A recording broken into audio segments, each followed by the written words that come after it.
अब सभी एचओडी से मैं आग्रह करूंगा कि मेंबर सेक्रेटरी ने जो राजभाषा दिवस के इस अवसर पे जो अपील जो छपा है वो अपील जारी किया जाए। तो एक बार मैं मंच पे आने के लिए सभी को आग्रह करूंगा ताकि अपील जारी हो जाए।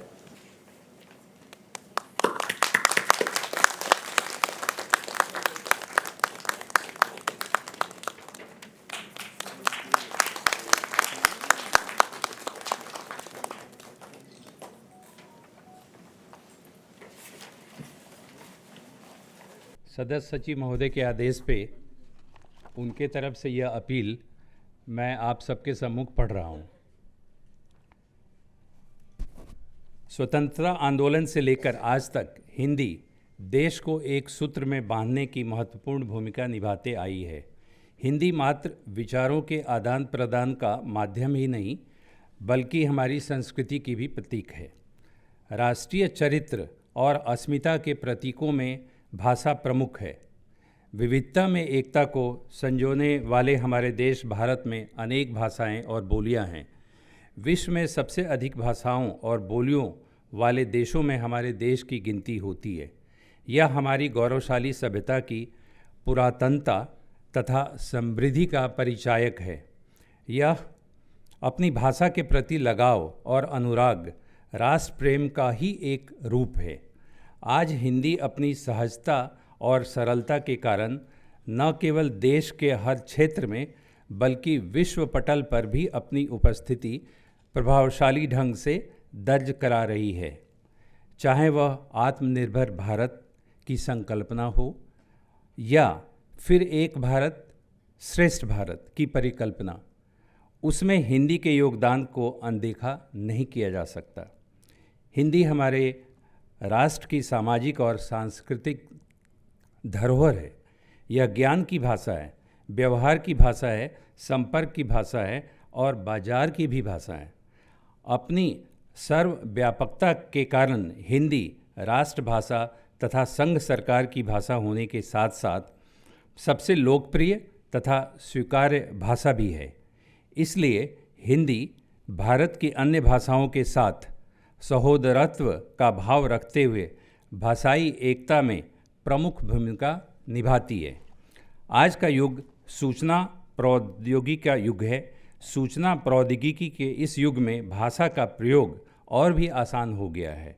विभिन्न हिंदी सॉफ्टवेयर की उपलब्धता से अब अंग्रेजी जानने वाले लोग भी अपना कामकाज बेझिझक हिंदी में कर रहे हैं। हम सब हिंदी में काम कर सकते हैं। ज़रूरत केवल इच्छा शक्ति, मानसिक परिवर्तन और स्वयं पहल करने की है। हमारे देश की संविधान सभा हिंदी को 14 सितंबर 1949 को संघ की राजभाषा के रूप में स्वीकार किया और तभी से प्रत्येक वर्ष यह हिंदी दिवस के रूप में मनाया जाता है। हिंदी दिवस के अवसर पर इंदिरा गांधी राष्ट्रीय कला केंद्र परिवार के सभी सदस्यों से आग्रह है कि हम सब राजभाषा विभाग, गृह मंत्रालय द्वारा निर्धारित लक्ष्यों को हासिल करने की दिशा में हर संभव प्रयास करें और सरकारी कार्य में अधिक से अधिक हिंदी का प्रयोग करें। आइए हम सब मिलकर राजभाषा हिंदी के प्रति अपने संवैधानिक दायित्व को दोहराएं और यह सुनिश्चित करें कि हम अधिक से अधिक कार्य सरल और सुबोध हिंदी में करेंगे। हिंदी दिवस की शुभकामनाओं सहित सदस्य सचिव।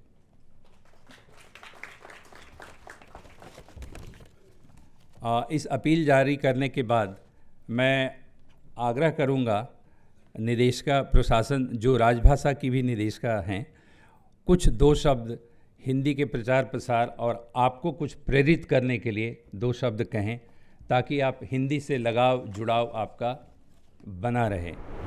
आप सबको हिंदी पखवाड़े की बहुत बहुत शुभकामनाएं। जब भी हिंदी पखवाड़ा आता है तो मुझे ये लगता है कि ये अपना पर्पस सॉल्व करता है, क्योंकि हम जैसे जैसे अजीत जी ने कहा कि नए पीढ़ी के बच्चे जो अंग्रेज़ी में बोलना पसंद करते हैं, तो मैं उनसे एक सवाल करना चाहती हूँ कि जब आपकी मदर आपको डांटती हैं तो किस लैंग्वेज में डांटती हैं? आपको तब तक सेटिस्फैक्शन नहीं होगा, तब तक संतुष्टि नहीं मिलेगी जब तक आप डांट हिंदी में नहीं खाएंगे। मैं एक टीनेजर्स की मदर हूँ सर। मैं हमेशा ये कहना चाहूँगी कि आप कितनी भी अंग्रेज़ी संस्कृति में पल भर जाएं। पर माँ माँ ही होती है और माँ आपको जब डांटेगी तो मातृभाषा में ही डांटेगी। फॉर दैट मैटर ये तमिल हो, इंग्लिश हो, हिंदी हो, उड़िया हो। तो ये हमारी इससे हमारी हिंदी की स्टेटस कमतर नहीं होती है। तो बस मेरा एक आप लोगों से ये निवेदन है कि हिंदी के प्रति सम्मान ज़रूर रखें। भाषा जो आपको कंफर्टेबल होती है बोलना है ठीक है, बट सम्मान ज़रूर रखें क्योंकि हमारी मातृभाषा है, राजभाषा है। तो एक हर तरह से ये बनता है कि हम जब मौका मिले इसकी तरफ अपना सम्मान ज़रूर व्यक्त करें। इस ओकेज़न के लिए मैं इस स्टेज का मैं इस बारे में भी इस्तेमाल करना चाहूँगी कि अजीत जी को बहुत बहुत धन्यवाद देना चाहती हूँ कि हर साल वो इतने उत्साह से इसका आयोजन करते हैं, उनकी टीम इतनी उत्साह से आयोजन करती है और मैं उनसे हर बार करबद्ध होके सॉरी बोलती हूँ कि मैं आप लोगों के साथ में लग नहीं पा रही हूँ। तो मेरा आप लोगों को बहुत शत शत नमन, थैंक यू। और इसके साथ आप लोगों से, बाकी यहाँ सारे HODs हैं, उनसे भी मेरा बहुत निवेदन है कि इस बार मेंबर सेक्रेटरी ने बहुत स्ट्रेस देके कहा है और उन्होंने ये भी कहा कि भी सभी को बहुत ही उत्साह से इसमें आयोजन किया जाना चाहिए क्योंकि लगभग 15-20 दिन, 1 महीने की तैयारी राजभाषा करता है। तो ये हमारी सबकी जिम्मेदारी है कि हम इसमें बहुत ज़ोर शोर से हिस्सा लें। और मैं नए जनरेशन के बच्चे यहाँ जितने बैठे हैं उनको चैलेंज करती हूँ कि आप हिस्सा लें और देखें कि आप कितने पानी में हैं। और ये फिर हम लोग जो आपको ऑब्लिक कमेंट दे रहे हैं वो बिल्कुल नहीं देंगे। आप लोग इसको चैलेंज करें, सभी को मोटिवेट करें कि और उसमें मैं ये देखना चाहती हूँ कि जो रेगुलर हैं एम्प्लॉयज़ हमारे जो टिप्पण लेखन और इसमें आते हैं और हम लोग समोसा पार्टी करते हैं तो उसमें आप लोग ज़रूर जाइए। आप भले ही नहीं जीतें पर आपको ये ज़रूर अच्छा लगेगा कि हम लोग इतने उत्साह से उस चीज़ को देख रहे हैं और क्या होता है, you will know some, you will learn some skill. So please आप सबको बोलिए कि आप सभी लोग आएँ और वहाँ पर मैं देखना चाहती हूँ कि एक मेले का, उत्सव का जैसा वातावरण रहे अजीत जी। और उसमें अगर कंसोलेशन प्राइज़ किसी नए बच्चे को दें तो ज़रूर वो भी और अच्छी बात होगी। तो हम लोग सब मोटिवेटेड और फील करेंगे।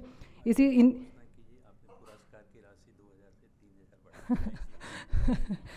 एक फ़ाइल के पीछे ज़बरदस्त पड़े हुए थे अजीत जी, उसकी ये था कि आप इसकी पुरस्कार की राशि बढ़नी है, तो वो पुरस्कार की राशि भी बढ़ गई है। उसमें आप एक और एडिशन कर लीजिए कि जितने रेगुलर हमारे जो कॉन्ट्रैक्चुअल एम्प्लॉयज़ हैं, नए बच्चे हैं, उनके लिए कंसोलेशन प्राइज़ रहेगा जो मेरी तरफ से रहेगा।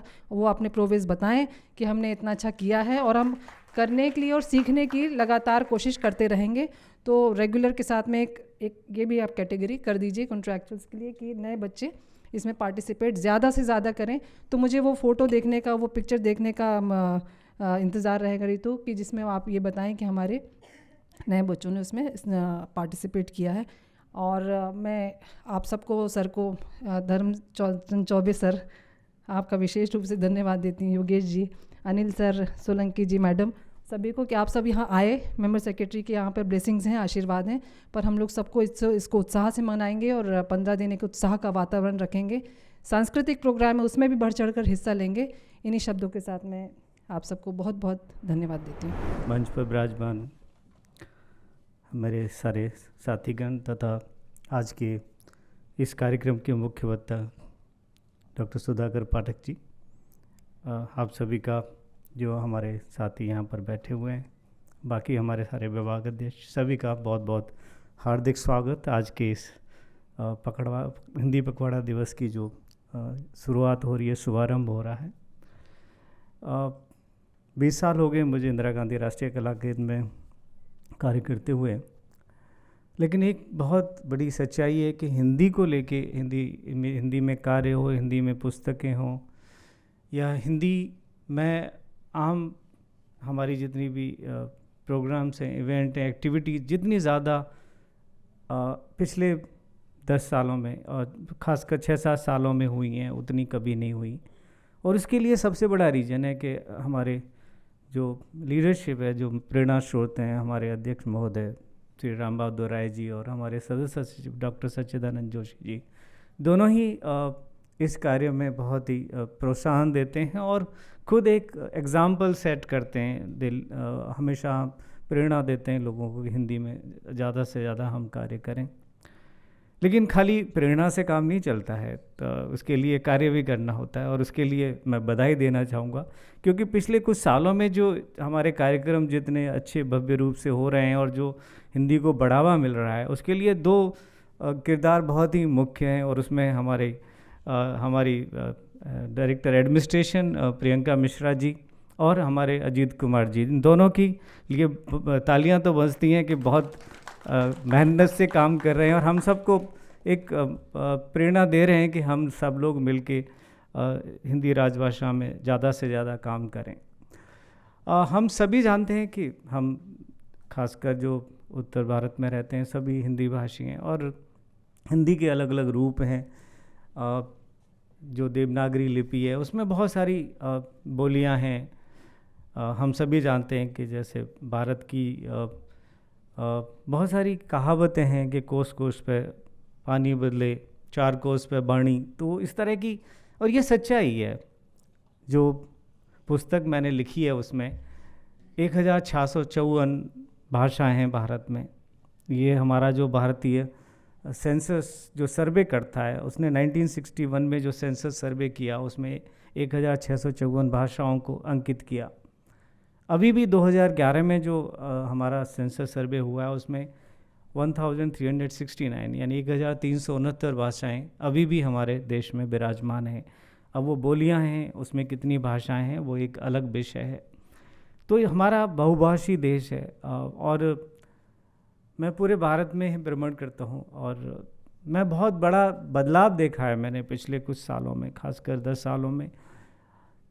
पहले हम साउथ में कभी भी चेन्नई या कहीं पर जो ऐसे राज्य हैं जहाँ पर हिंदी भाषा बहुत ज़्यादा नहीं बोली जाती, लेकिन अब वो बोलने का बहुत बड़ा, मतलब आप किसी से बात करिए वो आपको, हो सकता है हिंदी में आप पूछ रहे हैं इंग्लिश में जवाब दे, लेकिन वो समझता है, हिंदी को समझता है। और मतलब आम बोलचाल की भाषा में हिंदी का एक प्रचार प्रसार बहुत बड़ा है और इसमें कोई शक नहीं है कि जितनी ज़्यादा अगर हम ग्लोबलाइजेशन की बात करें, बहुत सारे जो देश हैं जहाँ पर हिंदी को लेके, इवन चाइना जो कि इंडिया का सबसे बड़ा कंपटीटर है, वहाँ पर हिंदी भाषा को लेके पढ़ाई होती है, क्योंकि हर कंपटीटर भी चाहता है कि वो अपने कंपटीटर की भाषा को समझे। बहुत सारे यूरोपियन कंट्रीज़ में हिंदी भाषा के सेंटर्स चलते हैं। तो ऐसा नहीं है कि हिंदी को लेके पिछले सालों में बहुत कुछ बदलाव आया है, लेकिन एक सबसे बड़ा बदलाव ज़रूरी है कि हम अपनी सोच बदलें। पहले तो ये माने कि हम जहाँ पर बात कर रहे हैं उस भाषा में बात करें जो सबसे ज़्यादा लोग समझते हों। उसके लिए ये भी बहुत ज़रूरी है कि हमारे जो विद्यालय हैं, हमारे जो कॉलेजेस हैं, उनमें एक बहुत बड़े बदलाव की ज़रूरत है। नई शिक्षा प्रणाली में एक स्लोगन है कि हमारी मातृभाषा में शिक्षा दी जाएगी। अभी उसको इम्प्लीमेंट करने में बहुत सारी कठिनाइयाँ हैं, इम्प्लीमेंट होने में समय लगेगा, लेकिन ये बहुत बड़ी सच्चाई है कि जैसे कि अगर आप, मैं हिंदी की बात नहीं करूँगा, हिंदी के साथ साथ एक भाषा और बहुत ज़रूरी है और इंदिरा गांधी राष्ट्रीय कला केंद्र के लिए उस भाषा को बढ़ावा देना बहुत ज़रूरी है, वो है संस्कृत। मैं आपको परसों का एग्जाम्पल दूंगा। मैं वैष्णो देवी माता के यहाँ पर दर्शन के लिए गया, तो सुबह 6 बजे की आरती होती है वहाँ पर। तो उस आरती के दौरान संस्कृत में देव कवचम, कीलकमस्त्रम और कई सारे मंत्रों का उच्चारण होता है। वो उस आरती में कुछ 100 से 200 लोग होते हैं जो सेलेक्ट होके, करीब 2 घंटे की पूजा होती है। 90% लोग जो वहाँ बैठे थे वो उसको पढ़ नहीं पा रहे थे, क्योंकि हो क्या रहा है कि हमने संस्कृत को बिल्कुल ही भुला दिया और हमारी जितनी भी धरोहर है, हमारा जितना ज्ञान है, जितनी हमारी विज्ञान है, प्राचीन जो हमारी ट्रेडिशनल नॉलेज सिस्टम है, वो सब संस्कृत में है। तो मेरा मानना है कि इसके साथ साथ जब हम हिंदी की बात करते हैं, हमें संस्कृत की भी बात करनी चाहिए और ये तो मैंडेटरी होना चाहिए कि कम से कम 10वीं क्लास तक हिंदी और संस्कृत दोनों को मैंडेटरी होना चाहिए और हर किसी को पढ़ना चाहिए। इंग्लिश है, पढ़िए, आप इंग्लिश मीडियम में पढ़िए, आपको इंग्लिश मीडियम में पढ़ना है पढ़िए, कोई बुराई नहीं है। और ज़रूरत है, ग्लोबलाइजेशन की एक डिमांड है कि आपको इंग्लिश में अच्छा होना चाहिए। क्या हम बहुभाषी क्यों नहीं हो सकते? ऐसे ऐसे विद्वान हैं हमारे, आचार्य हजारी प्रसाद द्विवेदी, जिनका कलेक्शन हमारे पास है, 13 भाषाओं के ज्ञाता थे वो। मैंने स्कूलों में देखा है कि चॉइस देते हैं, हिंदी, संस्कृत और जर्मन, संस्कृत और रशियन और फ्रेंच। ये ऑप्शन बिल्कुल बंद होने चाहिए।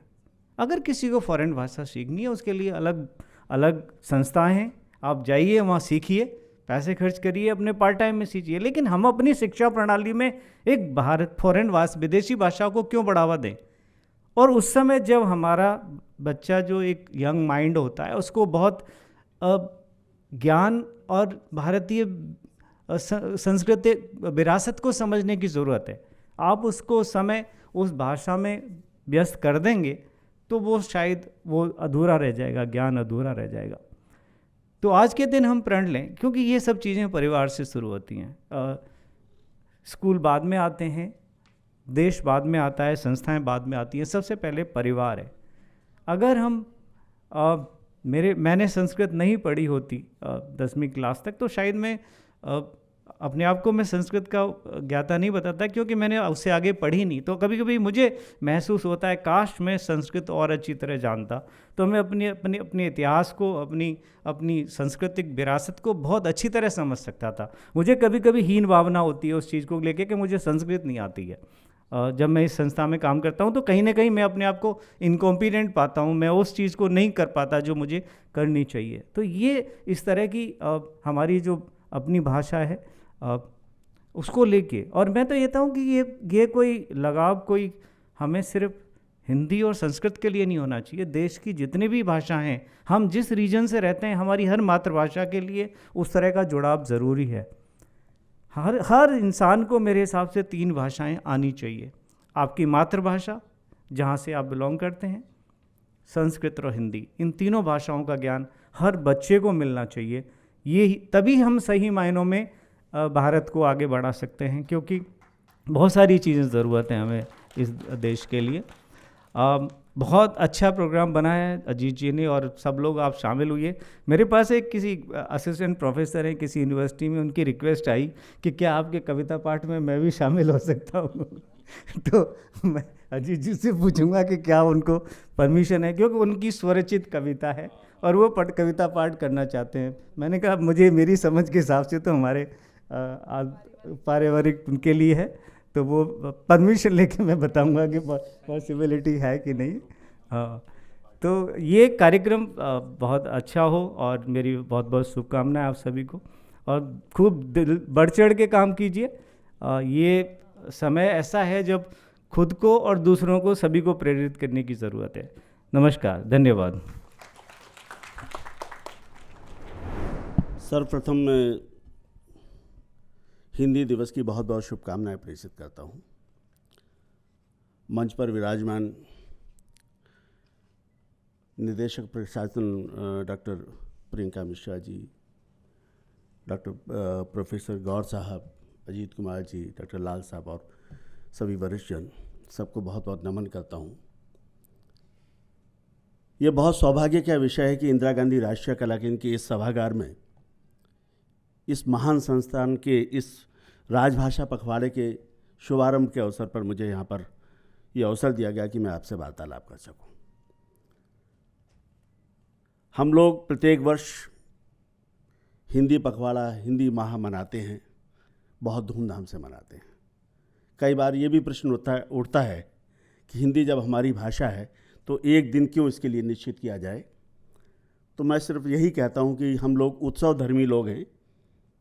जब हम गणतंत्र दिवस मना सकते हैं, स्वतंत्रता दिवस मना सकते हैं, तो हिंदी दिवस क्यों नहीं मना सकते। हम उसी ढंग से इस दिवस को हम उतनी ही गंभीरता के साथ इसको मनाते हैं। जहाँ तक सवाल है भाषा का, मैं एक छोटी सी, क्योंकि मुझे आदेश ये हुआ कि बहुत कम शब्दों में, बहुत कम समय में मुझे अपनी बात को समाप्त करना है। ये विषय, जो भाषा का विषय, मेरे मन के बहुत करीब है, मेरे हृदय के बहुत करीब है।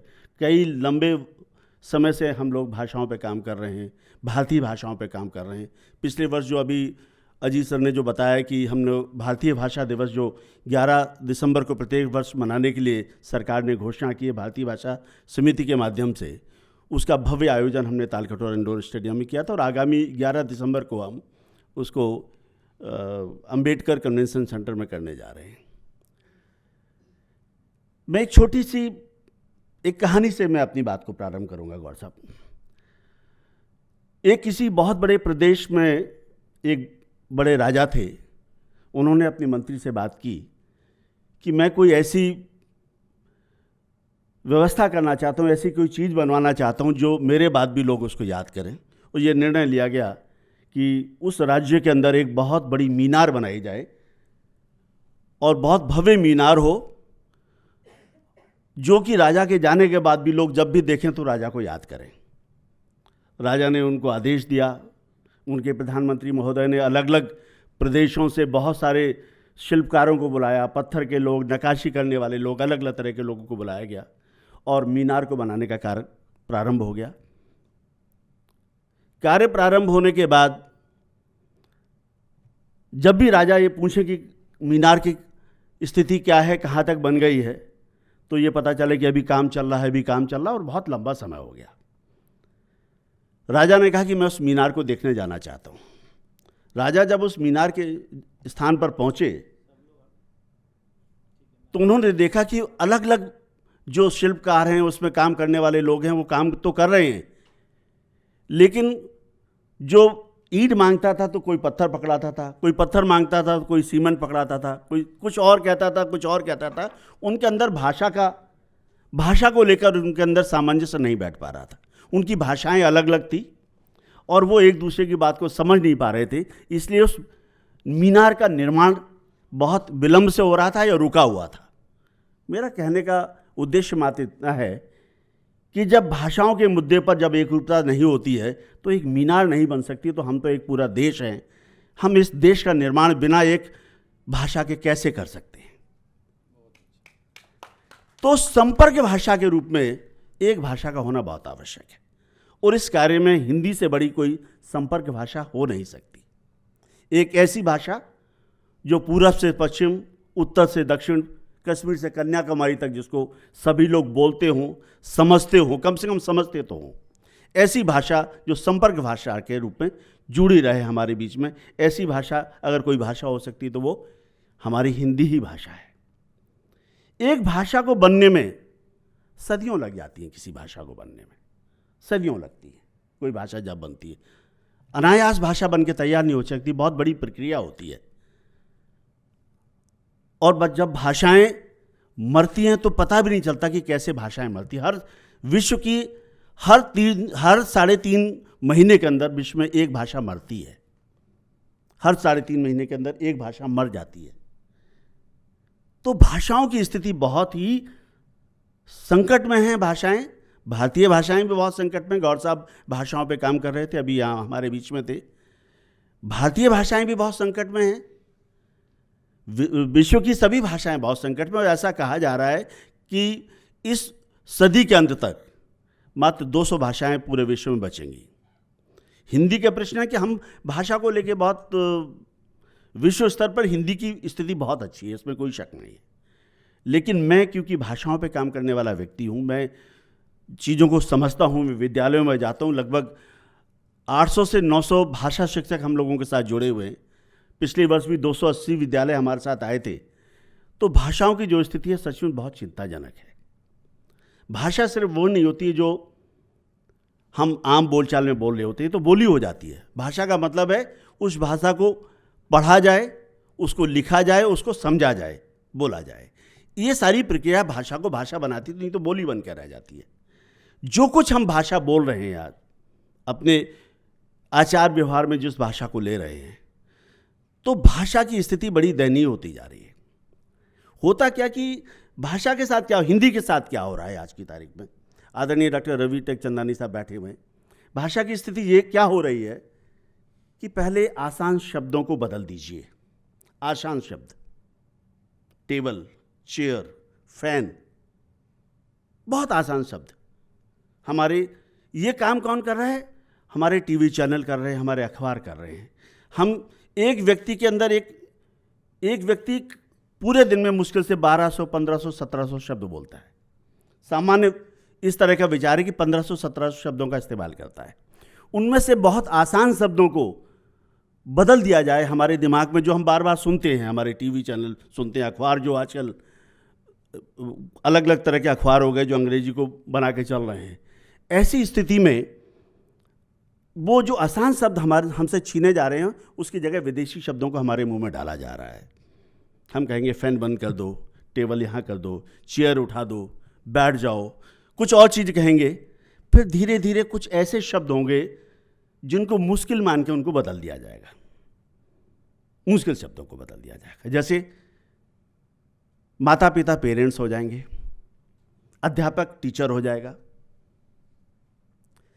परिसर कैंपस हो जाएगा, महाविद्यालय कॉलेज हो जाएगा, विश्वविद्यालय यूनिवर्सिटी हो जाएगी।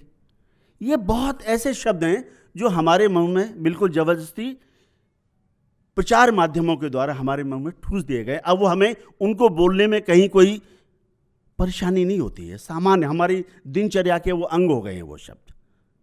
तो पहली स्थिति वो हुई कि हमसे आसान शब्द हमसे छीने गए। फिर दूसरी स्थिति ये हुई कि हमसे वो मुश्किल शब्दों को मानकर कि जी इसको तो बोलने में बहुत परेशानी होती है, इसको बदल दिया जाए। फिर वाक्यांश को बदल दिया गया हमारे बीच में से, none other than, beyond the reach, इस तरह के कोई जो वाक्यांश होते हैं उनको बदल दिया गया, हमारी बोलचाल में बदल गया। और फिर हमारी लिपि के ऊपर प्रहार किया गया। हम रोमन लिपि पर आ गए, रोमन लिपि पर आ गए।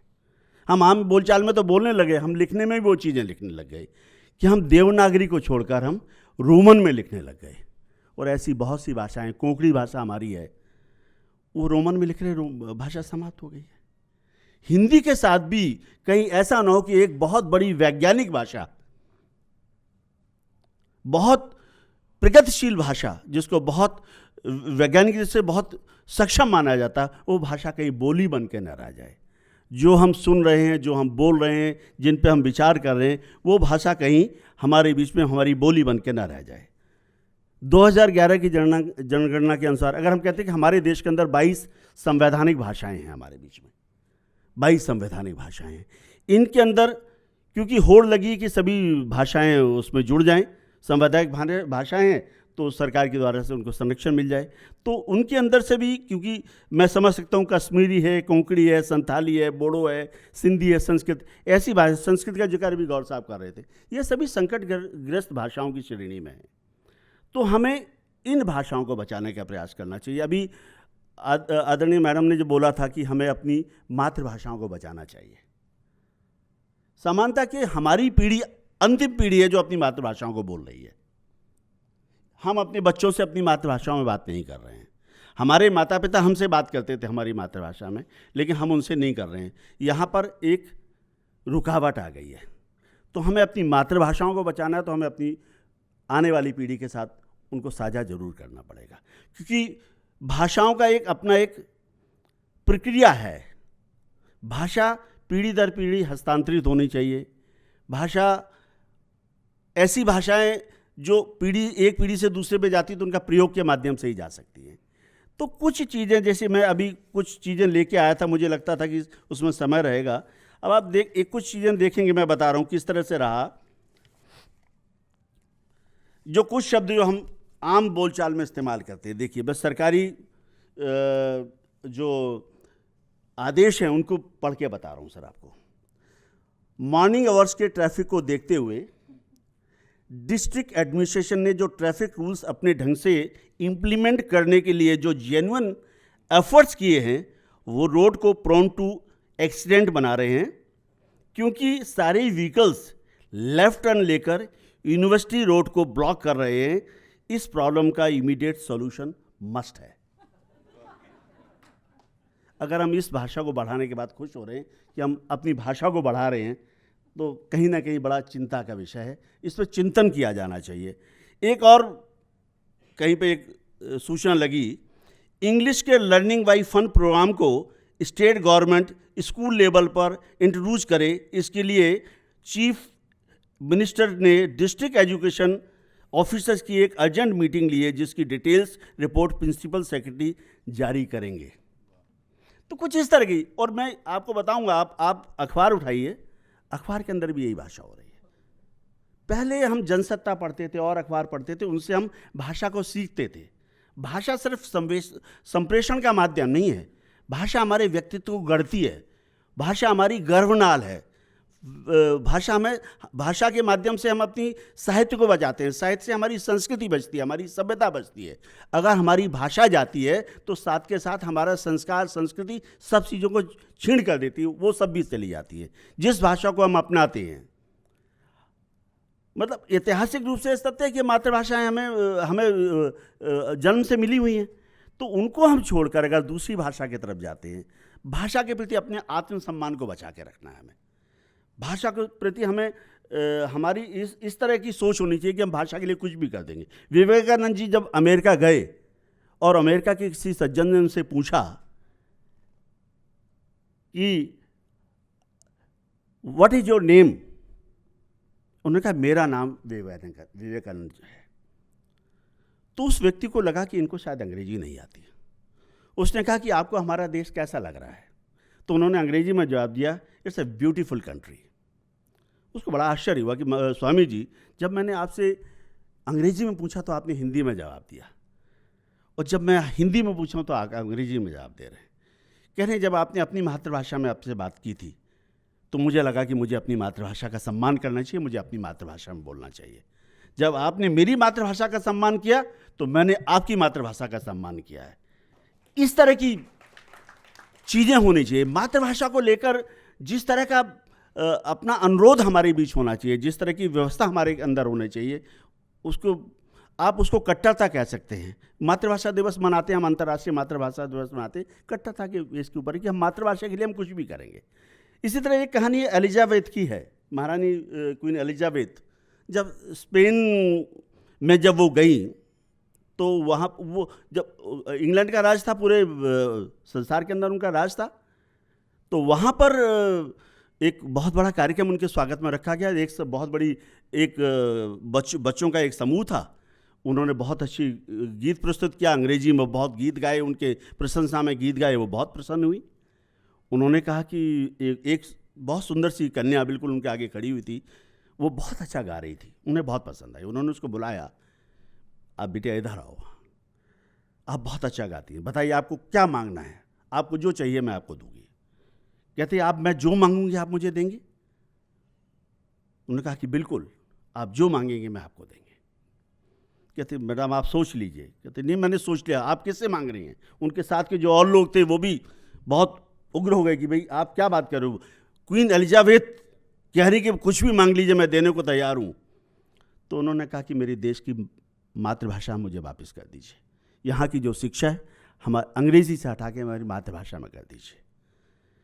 तो मातृभाषा का महत्व वही समझ सकता है जिसके अंदर। और ये एक चीज़ और मान के चलिए, ये पता नहीं क्यों गलतफहमी कि अंग्रेजी अंतर्राष्ट्रीय भाषा है। 11 से 12 देशों में अंग्रेजी बोली जाती है, 11 से 12। देश की जो सबसे महान जो अर्थव्यवस्थाएं हैं 20, आप गिनती कर लीजिए, बहुत लंबी बात होगी, मैं तो बहुत कार्यशालाओं की हम काम करते हैं। तो 20 जो देश संसार की सबसे बड़ी अर्थव्यवस्थाएं वो अपनी मातृभाषा में काम करती हैं, और 20 सबसे गरीब अर्थव्यवस्थाएं वो विदेशी भाषाओं में काम करती हैं। संसार की सबसे कम जीडीपी वाले जो देश हैं वो अपनी विदेशी भाषाओं में काम करते हैं, और जो 20 सबसे ज़्यादा जीडीपी वाले जो देश हैं वो अपनी मातृभाषा में करते हैं। इज़राइल की बात करते हैं। इज़राइल जब आज़ाद हुआ तो उसकी हिब्रू भाषा थी, वो तहस नहीं थी, 3000 वर्ष पुरानी भाषा थी, कहीं हिब्रू का नाम नहीं था। जब देश आज़ाद हुआ तो उन्होंने निर्णय लिया कि हम आज से अपना सारा कार्य अपनी मातृभाषा हिब्रू में करेंगे। उन्होंने हिब्रू भाषा को तैयार किया, और आज उस देश के अंदर 16 से ज़्यादा नोबेल पुरस्कार मिले हैं उस देश को। उसकी तकनीक की धमक पूरे विश्व के अंदर है। चीन 1949 में आज़ाद हुआ, मंदारिन के माध्यम से कहाँ से कहाँ वो पहुँचा है। तो ऐसा नहीं कि मातृभाषाओं में अगर हम मन बना लें कि हम अपनी भाषाओं में कार्य करेंगे तो कहीं ना कहीं इसको आगे बढ़ाया जा सकता है। और मैं कहता हूँ, मैं विद्यालयों में काम करता हूँ, वहाँ पर क्या हुआ, एक नया व्यवस्था शुरू होगी मैडम कि 8वीं कक्षा के बाद भारतीय भाषाओं में पढ़ाई बंद कर दी गई है, विशेषकर निजी विद्यालयों के अंदर। हमने वहाँ कार्यशालाएं ली हैं। वहाँ क्या कर रहे हैं, फ्रेंच, जर्मन, स्पेनिश, इनके काउंसलर्स को वहाँ बुलाया जाता है। वो बच्चों के साथ बैठ के वार्तालाप करते हैं, उनको बताया जाता है कि आप विदेशी भाषाएं पढ़िए। तो उन्हें अपनी भाषाओं को छोड़ना पड़ रहा है वहाँ पर। तो हो क्या रहा है कि जो बच्चा 8वीं कक्षा तक सिर्फ हिंदी पढ़ रहा है, 9वीं कक्षा से 10वीं कक्षा से उसने विदेशी भाषाएं पढ़नी शुरू कर दी, वो हमारे साहित्य को, हमारी संस्कृति को, हमारी चीज़ों को कैसे समझ पाएगा।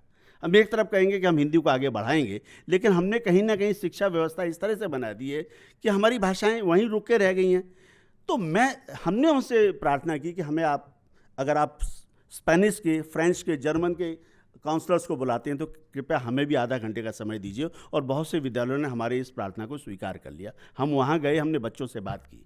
हमने कहा, बेटा आपको जब फ्रांस जाना हो तो फ्रेंच सीख लेना, जब जर्मन कहीं जाना हो तो जर्मन भाषा सीख लेना, जर्मनी जाना हो, जहाँ जब जाना हो, एक भाषा को 6 से 8 महीने में सीखा जा सकता है। आप उस भाषा को जिस देश में आप रहते, जो संपर्क भाषा है, जो कश्मीर से कन्याकुमारी तक बोली जाती है, आपको अभी ये निर्णय नहीं ले पाए कि आपको देश आगे बढ़ना क्या है। आप अगर किसी जिला के जिला कलेक्टर बन के जाओगे और हरियाणा के किसी प्रदेश में आपको रख दिया जाए या कहीं तमिलनाडु में भेज दिया जाए, तो वहाँ फ्रेंच में बात तो नहीं करोगे, स्पेनिश में बात तो नहीं करोगे, जर्मन में बात तो नहीं करोगे। आपको अपनी संपर्क भाषा के रूप में ही तो आप बात कर पाएंगे। आप डॉक्टर बन जाते हैं और किसी सीएमओ बन के चले जाते हैं किसी जिला के, तो आप अपने मरीजों से किस भाषा में बात करेंगे। संपर्क भाषा से आप कट जाएंगे, फिर आपको लगेगा कि मुझे तो हिंदी नहीं आती है। और दिन प्रतिदिन इस तरह की व्यवस्था बनती जा रही है। हम अखबारों में पढ़ते हैं, बहुत से ऐसे बच्चे जो हिंदी पट्टी के बोलने वाले लोग हैं, जो 11 प्रदेशों के लोग हैं, जो यहाँ पे पढ़ने आते हैं, अंग्रेजी ना आने के कारण उनको कितनी बड़ी मुसीबतों का सामना करना पड़ता है। एक तरह का एक मिथक बन के रह गया है कि अगर आपको अंग्रेजी नहीं आती है तो आप बुद्धू हो। इस तरह के मिथक से बाहर निकलना पड़ेगा। हर भाषा का अपना एक ऑरा होता है और उसको माना जाना चाहिए। मैं आपको पुनः बहुत बहुत शुभकामनाएं देता हूं इस दिवस की।